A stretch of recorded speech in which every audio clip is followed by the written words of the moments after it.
What up, people? It's your boy Chig from Unit Eagle Eye, coming to you again with a brand new video.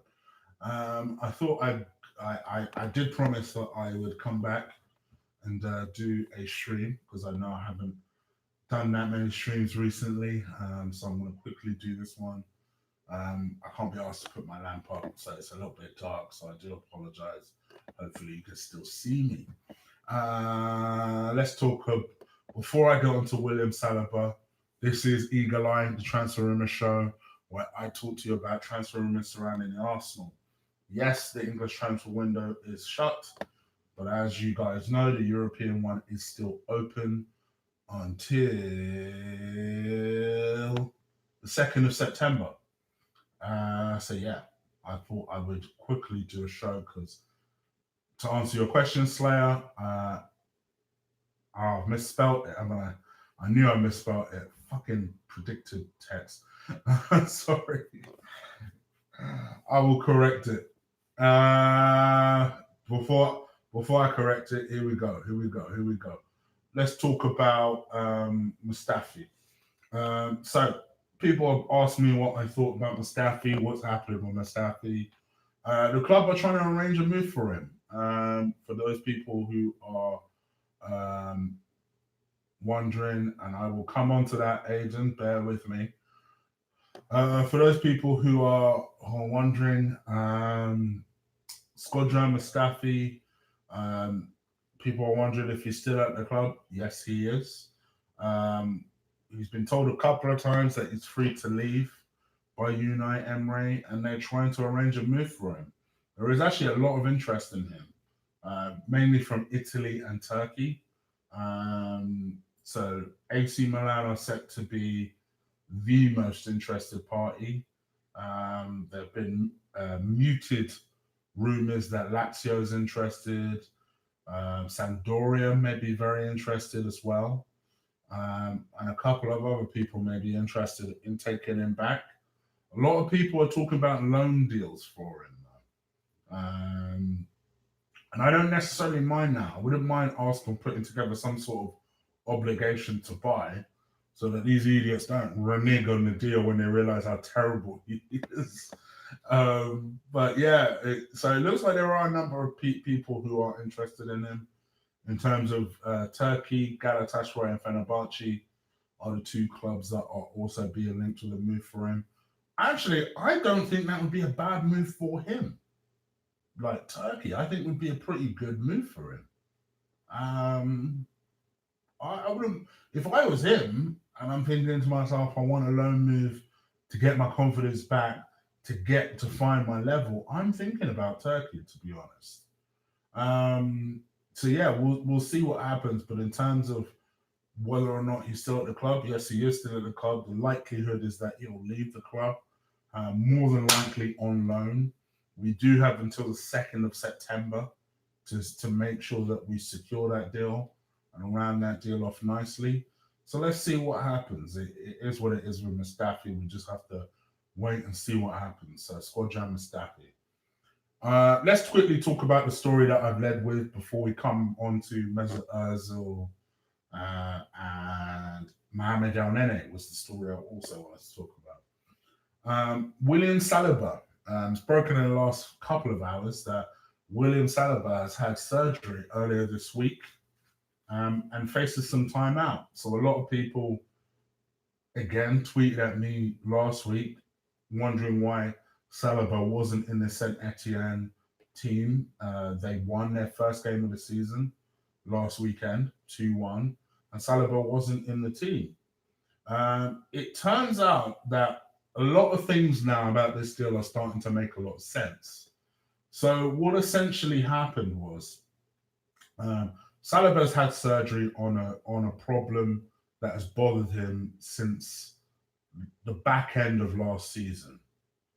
And Arsenal were aware of this surgery, by the way. In fact, that was a lot of what held up the deal. What essentially happened was that essentially this problem has been bothering him. Arsenal wanted to sign him. Saint Etienne knew that he needed to have this procedure done. And Arsenal, because Arsenal don't mind buying players who are injured, I guess they just sign off on it. But in all seriousness, I guess from their perspective, they thought, well, if we're loaning him back to you guys anyway, does it really affect us? In terms of how long he's going to be out, he's going to be out for about 6 to 7 weeks. Set to be back in the middle of October. So hopefully it's not, I guess, from a positive standpoint in terms of us, at least he's sorted this problem out now. You know, it doesn't affect what we're doing. We're still, this train's still rolling for us. From their perspective, it's disruptive for Saint Etienne. But I guess I just want him to get back up and running and continue his development. For our long-term perspective, that's what we need to happen. It's a shame that this has happened, but if it's a problem that he has, I'd rather he gets that corrected now than this time next season. So, yeah, he's had surgery now. Arsenal were aware of this deal. Arsenal did essentially green light this surgery. He's had the procedure done, and now he's recuperating. So, just a bit of a story that I saw, and I was like, Saliba out with Saliba's having surgery. I was like, and then I read the story. I was like, okay, cool. So, yes, if you do start to see stories about Saliba having the surgery, it's okay. It's cool. He's set to be back in about 6 to 7 weeks' time. Mesut Özil and Özil and Kolašinac. So, obviously, if you've been living under a rock, because I know non-footballers that were asking me this question, like, what the hell's going on with Özil?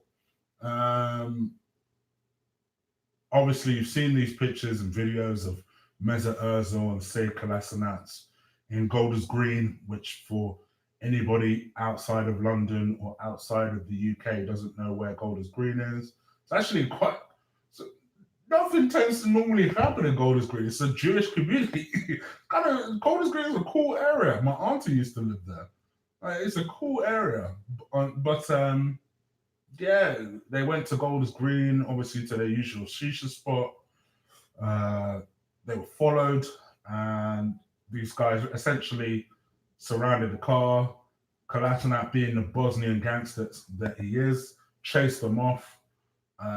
In spite of the fact that they were damn near holding machetes. And subsequently, they've become a target for this gang ever since. That's the reason that they were pulled out of the Newcastle squad. And a lot of people have been wondering, well, if they're that unsafe in the UK, shouldn't we sell them? Shouldn't we sell them? Listen, I would sell them because I don't think they're good enough. so I need little convincing here. But in all seriousness, listen, football aside, you know, forget the fact that I don't think they're good enough.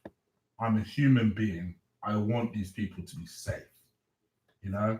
And if ultimately them being safe means sticking a couple of security guards on them at all times, so be it.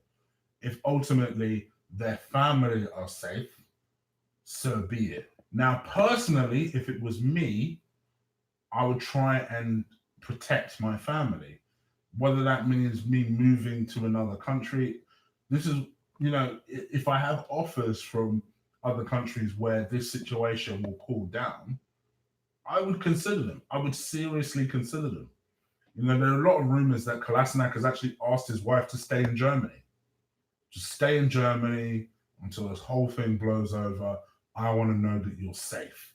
I've got to be here because my job's here, but you need to stay in Germany until I know that this whole thing is safe.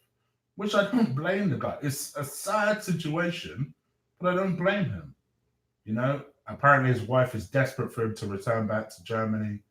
I want him to leave. Kolašinac is obviously torn because he doesn't want to leave ideally, but you know, you're in this situation. Maybe it's best he does.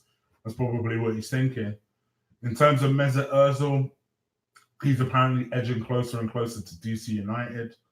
DC United are trying to do everything possible to tempt Mesut Özil. They've obviously lost Wayne Rooney. Apparently, they're on the verge of losing another superstar player of theirs. And they feel that between these two departures, they can easily afford Mesut Ozil in terms of wages, which is that's what I want to hear as someone who wants him off the books. I guess it's all about how, how would they, how much would they be able to tempt him? How are we going to engineer this deal? How much would they be prepared to spend? How much are Arsenal going to ask for? This is all the hows, the whys, the ifs, whether it's possible. But in terms of those two, I don't know if anything imminently will happen.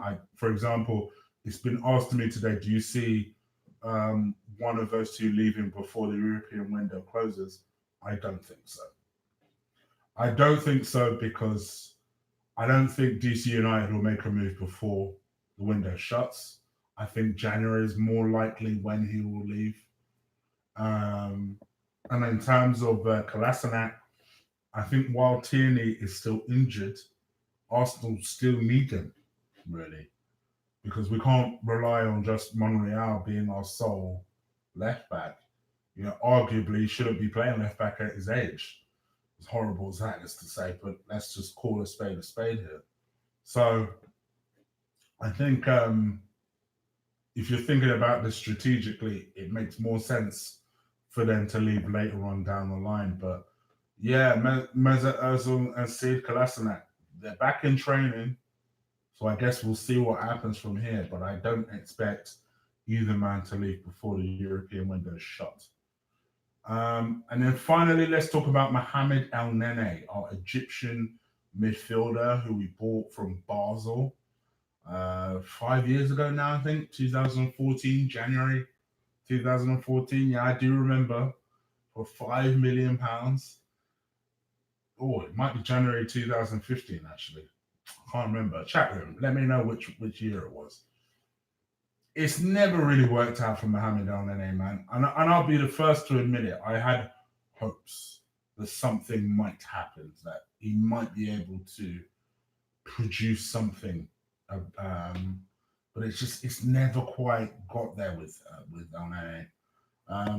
I initially felt like maybe he might be more of a useful player than Coquelin, for the simple reason that I thought Coquelin was combative but didn't have a lot else to him. Whereas Mohamed Elneny could hit a decent pass, could score the odd spectacular goal. But actually, and this is just my opinion, I actually think Elneny has declined as a player because he stopped scoring those spectacular goals. His passing, I think, has gotten more and more sloppy as he's gone on. And he's just kind of just gone through the motions to me. He is one of the players where I just felt like, and this is why, if you notice, I never really shat on someone like Jenkinson. Because, yeah, Jenkinson was not good enough, but the man was a trier. I feel like Elneny doesn't even try anymore. He's kind of, for me, he's almost in this Mkhitaryan bracket, And I don't really shit on Elneny because it kind of is what it is. What did I really expect for $5 million? Sometimes you get what you pay for. And this is the situation with Elneny. You honestly get what you pay for. We spent $5 million on an Egyptian midfielder from a Swiss league. I mean, what were we really expecting here? Well, with Elneny, he seems like a nice enough guy. Everyone always talks highly of him.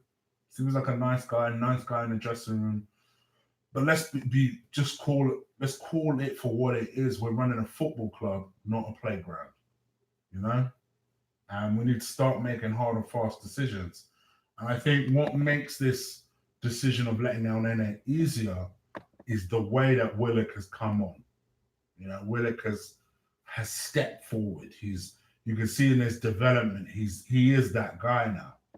So it's almost made, I think, Emery think, you know what? Elneny, feel free to find somewhere else.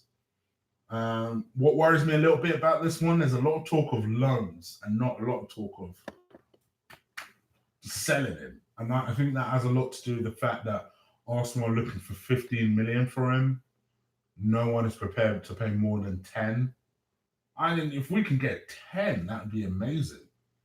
For a player that's dead food anyway and doubling our money, again, that just seems to be no brainer. You get 50 to 60,000 pound off the books, just let him go. Just take the offer.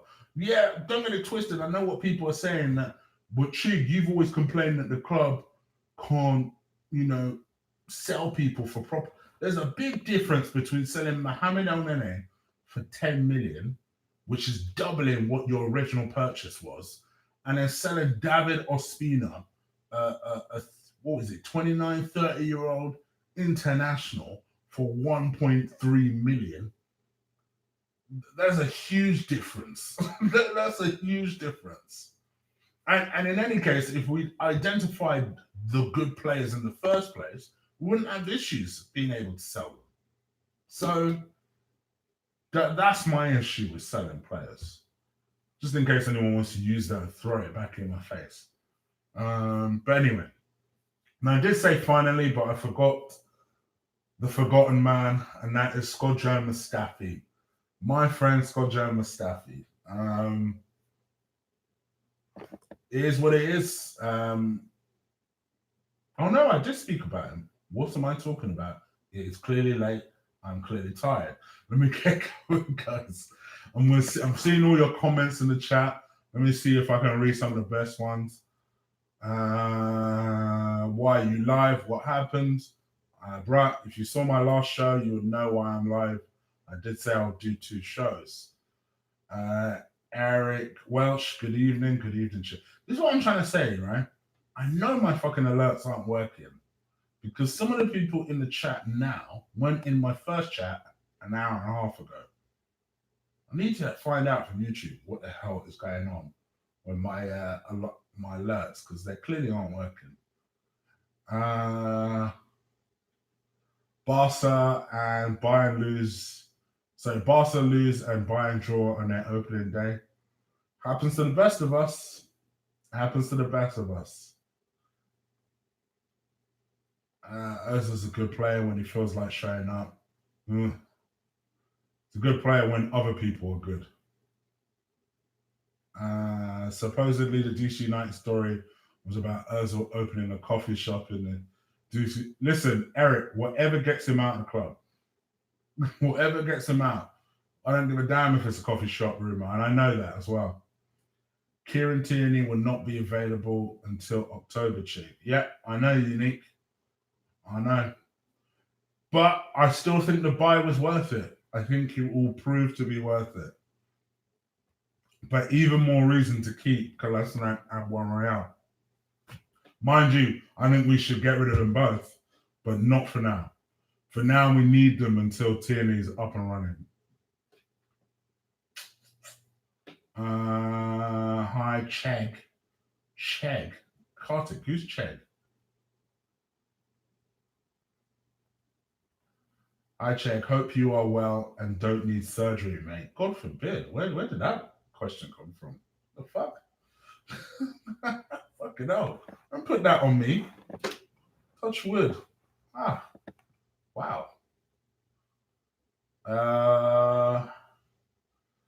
2016 or so says Wikipedia. Oh, it's 2016. Okay, I was wrong. Fucking hell. Has he only been with us for 3 years? It feels like so much longer.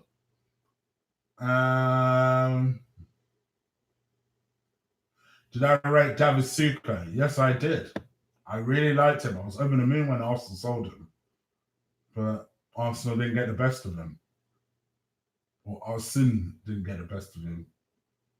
If we can get 10 million for Elneny, rip their fucking arms off for it. I'm with you, Danny. I'm with you, brother.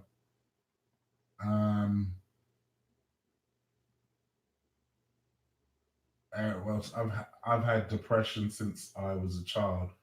When my mom and dad died, it broke me. So I know how it is. I fight the negative. Oh, blimey. Arsenio, my gosh. Question, Chick. If you had to buy any of the guys who have Arsenal channels to be on your team, on my team for what? For football, Unique. Clarify that. I'll make that my last question before I go. Clarify that. Uh, I am an honest football fan and just interested to see others' opinion. Do you think that Liverpool have peaked in recent years? I foresee them falling. Uh, I must admit, I see. I don't know about this falling stuff because I have seen people say that, but there is this feeling from myself that I think they did amazing to win the Champions League. Can't shit on them for that. But in terms of the league, it just felt like last year should have been their year and they didn't. And then they didn't strengthen and City did. So, and they're the ones that won the thing. So you just feel like that window has now escaped them. But I don't know. They might prove us wrong. For football, I don't know what Lee's skills are like football-wise, to be fair. Turkish looks like a baller. I don't know. That's a weird one. I don't know what. See, if it was FIFA, I'd sign Lee and probably Turkish. If it was a coach, I'd sign Judges. And if it was football, I'd probably sign Turkish. There you go. I think that covers everyone. That's a real politician's answer, that one. Graham Potter, Lee's on your team. You can buy whoever you like. Gunner Army, we look out for each other.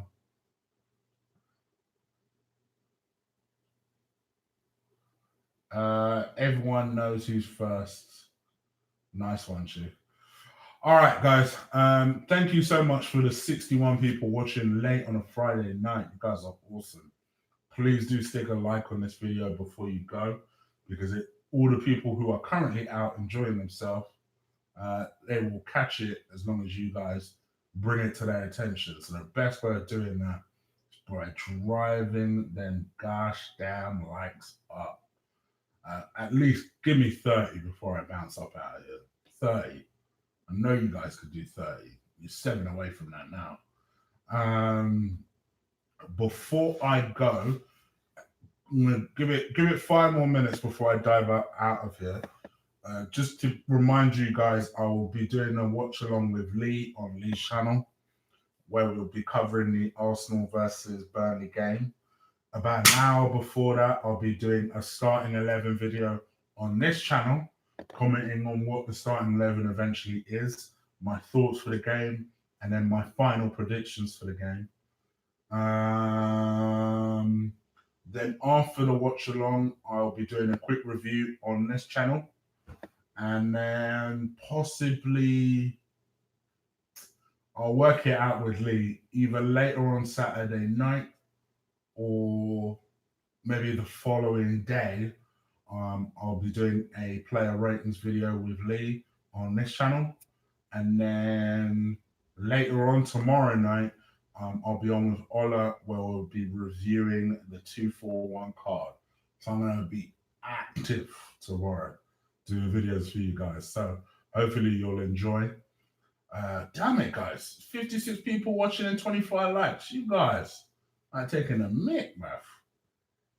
You guys like taking a mick. I know you could fucking just go down there and press like. Shit. Let me give it 5 more minutes. 5 more minutes. Let's call it 10:53, and I'm out of here. So I am determined to get that 28 up to 30. It's 1 a.m. by me. Oh, big up to you, Scouts, for staying up at 1 a.m., man. You're a mad man, but thank you. Get them likes up, everyone. Yes, please. As Unique says. Unique, bro, you've been missing some live streams, man. I've been active. You've been missing it. Lee said he is the only 10 stone wet, so he would have to run around the shower.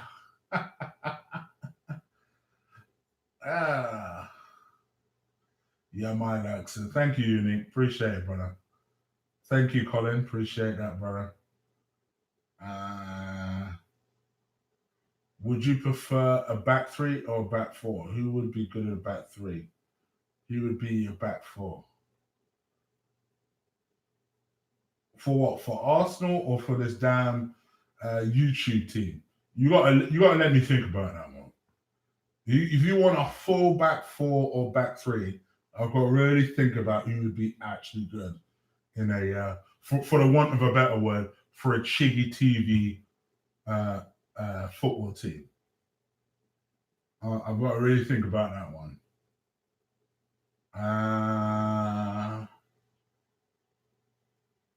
Don Matt just got in. Gonna have to rewind. All right, brother. Hope you enjoy, man. Chig, am I the real Stig? I'm too big to be the real Stig, Joe. I wish. I wish I could drive like the Stig. Uh, hey, bro, what do you think of Xhaka? Shit. I've been messaging, but I'm back, bro. All right, unique, brother. I'm having a beer with my son while watching my main man Chig.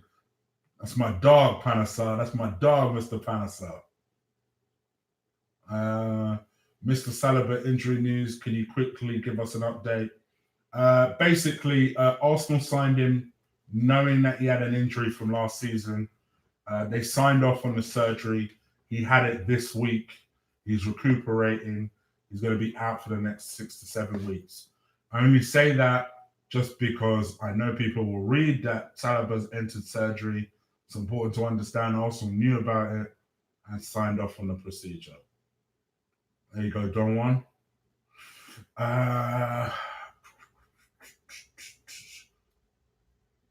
Smash the like buttons, yes, please. Prediction for tomorrow, team. At the moment, 3-1. 3-1 Arsenal. With Pepe to get the third one. Don't know why I've gone with third scorer, just go with it. Really don't understand why we didn't sell players like Elneny and Monreal. I think we'll end up selling Elneny, VV. Monreal, I've sense will hold on to him because Tierney is currently injured. All right, one more question and I'm out of here. One more and I'm out. One more. Nobody want no. I like before I chat always. We got you, man. Stamp on the like button. That's my dog, Don Mac. Thank you, brother. 4-0 Arsenal, Uber hat trick, and Pepe. Okay, Danny, confident. Will we sign anyone in January? Okay, I'm going to come out with this. I've got a feeling no. A lot of people are expecting Upamecano. Short of an injury crisis, let me preface that. Short of an injury crisis, I don't think we will. I think we'll consolidate and hope we are in the top 4 running, which what I expect us to be in January. Yeah. All right, that's pretty much it, guys. Thank you. I hope you've enjoyed these real 2 quick streams. If you are currently missed the first stream, which is the preview that I did with Ola, please do check that out. We go an hour for you guys, so I hope you enjoy it. It was by popular demand, that one. Everyone wanted Ola on the preview. So I'm a people pleaser. You got to be when you run these YouTube channels. So there you go. I put Ola on. So I hope you guys enjoyed that. I'll be back tomorrow, like I said. I've said my schedule, so I'm going to say it all again. And please, genuinely, I know I bang on about it and you're like, oh, fuck off. Only thing you say it again. But please do stick a like before you bounce. I would really appreciate it. Yeah, that's pretty much it. See you tomorrow, guys. Take care. Peace.